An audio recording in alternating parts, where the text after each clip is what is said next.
Kata Rasulullah SAW, para ahli neraka itu terbagi dua. Ada yang ketika di neraka, dia tidak la yamutuna fiha wala yahyauna. Dia tidak mati dan tidak hidup, dan abadi menerima siksaan Allah Subhanahu wa taala. Namun di balik itu ada orang-orang yang beriman, dia masuk neraka. Kata Nabi, orang yang beriman kepada Allah dan Rasulnya tapi karena dosanya banyak dibanding kebaikannya, gitu, keburukannya lebih besar dari kebaikannya, dia terpaksa masuk neraka. Kata Nabi, dia masuk neraka disiksa sampai mati. Jadi dia mati di neraka. Jadi orang beriman yang dosanya banyak itu dimasukkan Allah ke dalam neraka sampai dia mati, digambarkan di sana dia menjadi arang. Jadi arang, jadi apa kalau dibakar itu ya, jadi arang. Setelah itu orang itu kata Rasulullah SAW mendapat syafaat dari Allah Subhanahu Wa Taala. Apa syafaatnya? Allah menyuruh penduduk surga, menyuruh malaikatnya pertama mengangkat arang-arang itu lalu dilemparkan ke kali-kali surga. Kan kalau surga itu tajri min tahtihal anhar, kan ada anharnya, ada nahrun.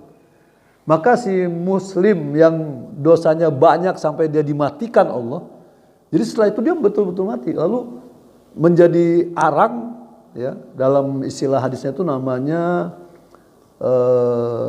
apa di sini fahman, ya, disebutnya begitu istilah hadisnya, ya.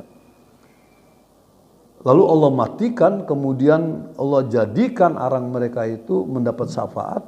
Maka jadi karena dia arang, waktu diangkat itu menjadi onggokan-onggokan arang, Pak. Onggokan manusia sebetulnya, manusia beriman yang berdosa gitu. Lalu dilemparkan oleh malaikat ke sungai-sungai surga, kemudian oleh Allah penduduk surga diminta menyirami arang-arang itu tadi, yang sebenarnya arang kita, arang manusia, arang orang yang beriman. Kata Allah, sirami arang-arang itu. Dan ternyata arang itu tumbuh dia seperti benih. Tumbuh.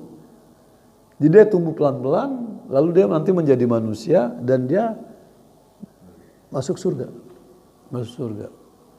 Jadi begitu gambar Rasulullah tentang orang beriman yang banyak dosanya gitu.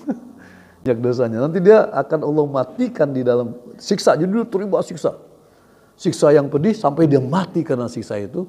Tapi Allah diberi syafaat karena dia percaya kepada Allah Subhanahu wa taala.